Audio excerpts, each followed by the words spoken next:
मंच पर उपस्थित सभी महानुभाव,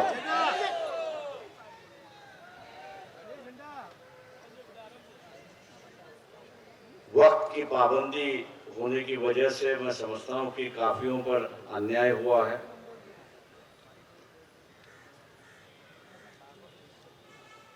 लेकिन मेरे ख्याल से यहाँ का अन्याय और फिलिस्तीन के लोगों पर अन्याय कोई अलग चीज है और उसी ही चर्चा हम लोग यहाँ पर कर रहे हैं।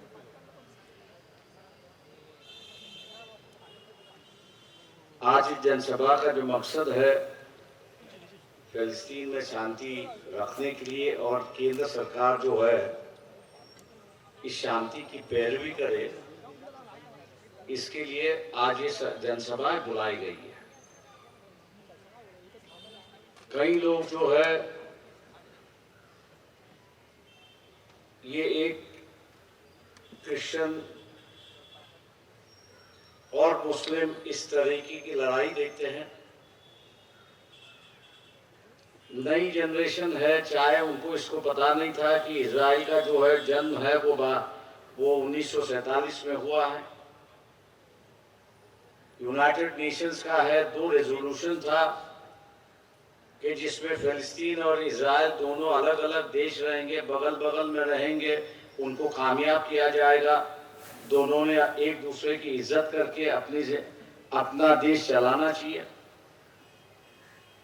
लेकिन उस यूनाइटेड स्टेट के रेजोल्यूशन के मुताबिक वहां की परिस्थिति नहीं है। इजराइल जो हमला पे हमला कर रही है, जमीन कब्जा कर रही है, और जैसे मेरे पहले वक्ताओं ने कहा कि जो जमीन 1947 में फिलिस्तीन को दी थी उसमें से करीब करीब 20-22 टक्का जो है वो वापस इजराइल ने ले ली। ऐसी एक परिस्थिति है। ये दुनिया की जिम्मेदारी है, ऐसा मैं मानता हूं कि वहां पर शांति होना जरूरी है। भारत जो है एक नए तरीके से उभर रहा है। फिलहाल G20 का पूरे देश के प्रतिनिधि यहाँ पर थे। ब्रिक जैसी ऑर्गेनाइजेशन में है, कहा जाता है कि भारत की अहम भूमिका वहां पर रहेगी। तो एक इंटरनेशनल स्टेज पे भारत की नई छवि बन रही है। हम लोग ये मानते हैं कि भारत की ये जो उभरी हुई ताकत है, ये इकोनॉमिक पावर जो भारत का बढ़ रहा है, उसकी वजह से वो कई देशों के पॉलिसीज को मोल्ड कर सकते हैं और उन पे प्रभाव भी डाल सकते हैं। जिसमें एक देश इजराइल भी है, ऐसी एक परिस्थिति है। आज के मुताबिक इजराइल में करीब करीब 50,000 महिला जो है वो गर्भवती है। अगर हॉस्टल या हॉस्पिटल अगर नहीं रहे तो ये जो नई संतान इस दुनिया में आएगी उसकी हालत क्या होगी, ये सबसे बड़ा सवाल। जैसे वहां की फिलिस्तीनी जनता की लोगों का सवाल है, उसी तरह इस सरकार से भी हम लोग ये आग्रह कर रहे हैं कि कई भारतवासी जो है वो मिडिल ईस्ट में जाके अपने रोजी रोटी कमा रहे, ऐसी एक परिस्थिति है। बताया जाता है कि 80 लाख के ऊपर भारतीय जनता वहां पर बसी हुई है, और ये दिखाई देता है कि ये जो मामला है फिलिस्तीन का और इजराइल का, दोनों के बीच में नहीं, अब उसमें लेबनान भी गुजरा है, सीरिया भी उसमें कटघरे में आ रहा है। अगर ये दायरा बढ़ता है तो दुनिया के लिए भी खतरा है और भारतीयों के लिए भी खतरा है। इसका मेरे ख्याल से हम लोग ने सोचना चाहिए। आज मैं मान के चलता हूं कि इन बातों की चर्चा हम लोग आम इंसान की तरह करेंगे, आम इंसान के सामने ले आएंगे, तो सरकार जो है 2 तरीके से बात कर रही है। प्राइम मिनिस्टर ने पहला ट्वीट जो किया वो हम इजराइल को समर्थन करते हैं ऐसा ही ट्वीट किया।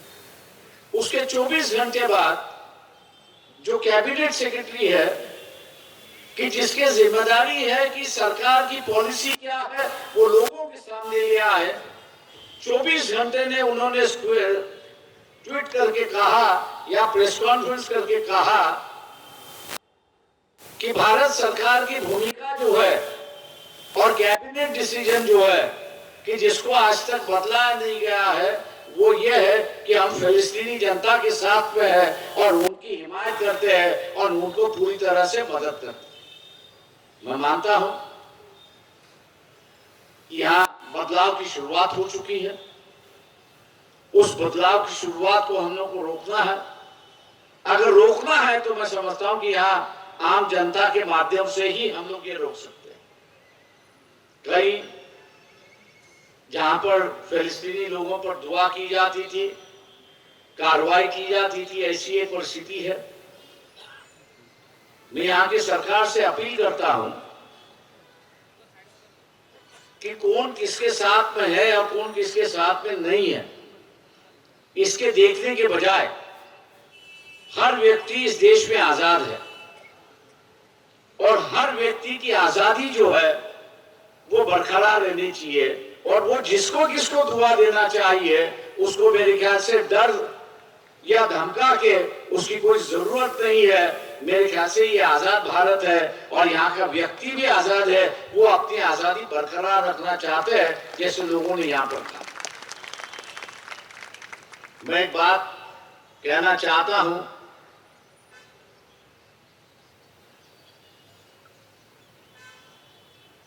एक मूवी आई थी कि जिसमें अनिल कपूर और श्रीदेवी जो है एक्टिंग करते थे, मिस्टर इंडिया। और उस मिस्टर इंडिया में जो है अनिल कपूर के पास एक घड़ी थी कि वो घड़ी दबाता था तो वहां से गायब हो जाता, दिखाई नहीं देता था। यहां जो राजनीतिक दल है, ये राजनीतिक दलों के मन में भी डर पैदा हो गया कि अगर हम लोग फिलिस्तीन की बात करें, इजराइल के खिलाफ की बात करें तो सरकार हमको अंदर ठोस देगी। इसलिए ये जो राजनीतिक दलों के हाथ में जो घड़ियाल है, अपने आप को गायब करने की घड़ियाल जो है, इस सभा के माध्यम से हम लोग निकालना चाहते थे और ये कहना चाहते थे कि भैया आपकी शक्ल जो है इस फिलिस्तीन के इश्यू पर देश के सामने आनी चाहिए। राजनीतिक दलों के नेताओं ने और पार्टियों ने भूमिका लेनी चाहिए कि भैया हम किस साइड पे हैं।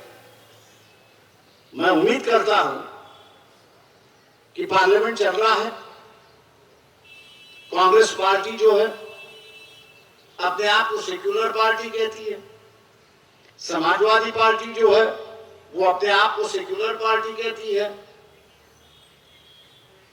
पास हो या ना हो ये अलग की बात है, लेकिन इस पार्लियामेंट सेशन के चलते समय एक नोटिस तो उन्होंने निकालनी चाहिए, देनी चाहिए कि इस पार्लियामेंट में रेजोल्यूशन होना चाहिए कि इजराइल जिस तरह से हमला कर रहा है, इजराइल जिस तरह से हमला कर रहा है, बम्बार्डिंग करना, 15,000 तो आप इस बम्बार्डिंग में मर चुके, ऐसी एक परिस्थिति है।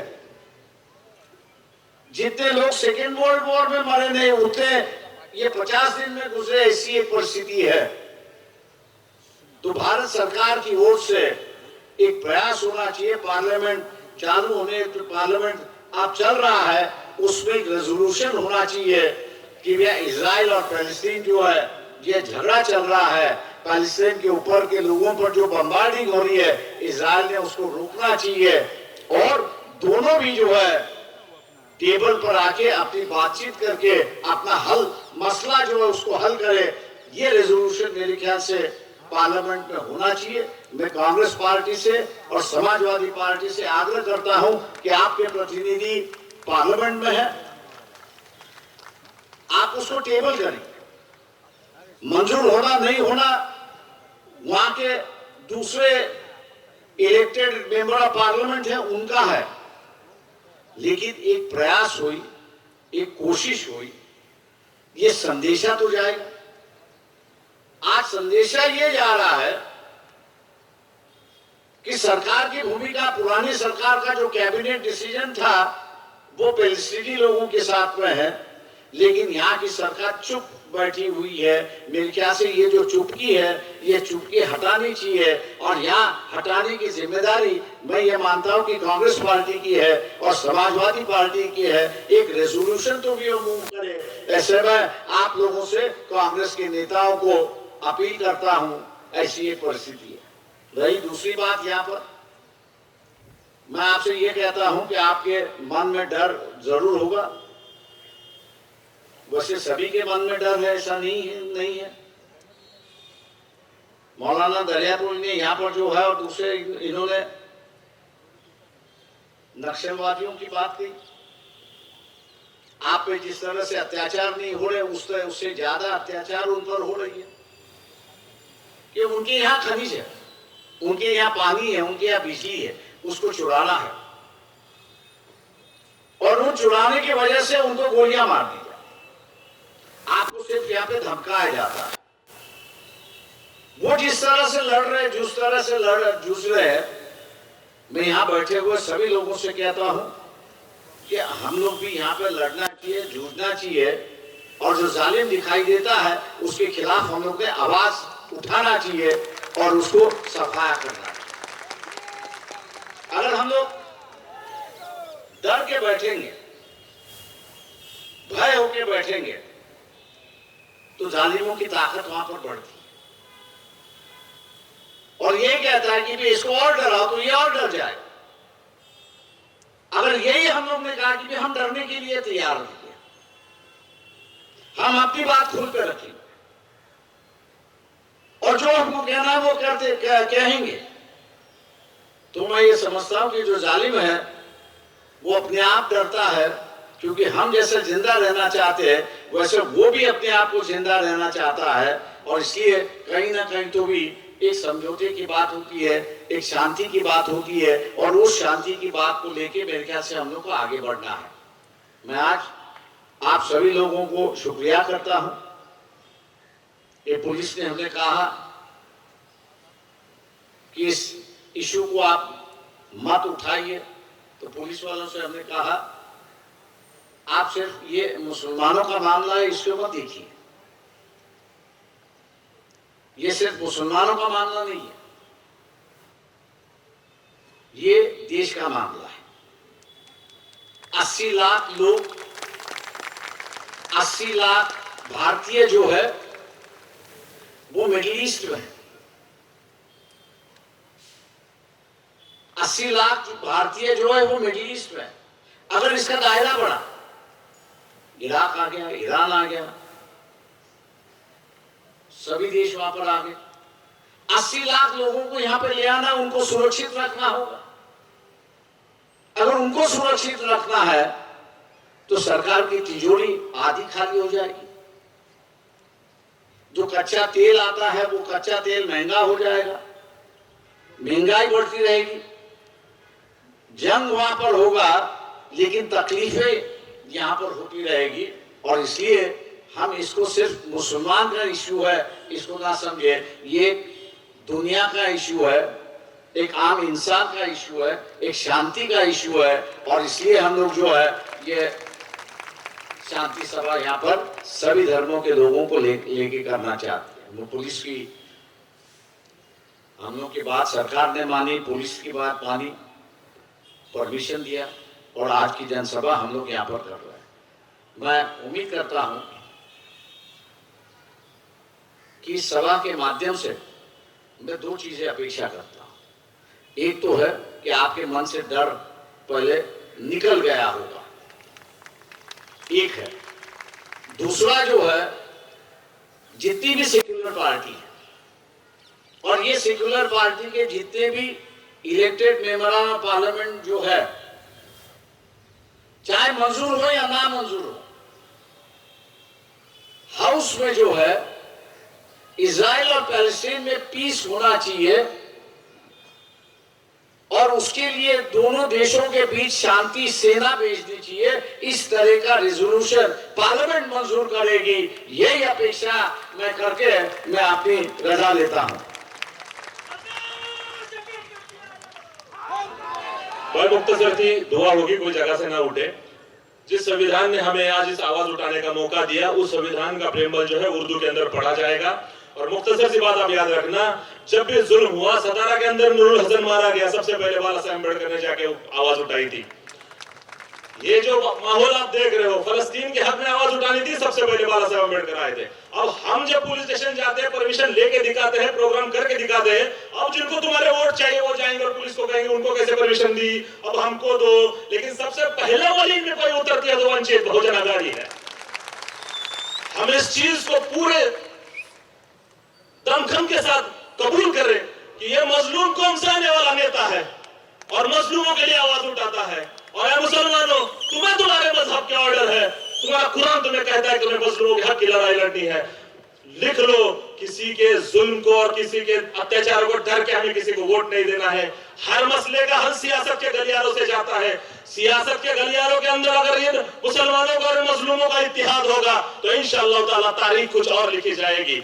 अल्हम्दुलिल्लाह इस जमाव के साथ। और अभी मैं जफर तैयब को यहाँ पे बुलाता हूँ कि वो प्रेमबल का रीड करे।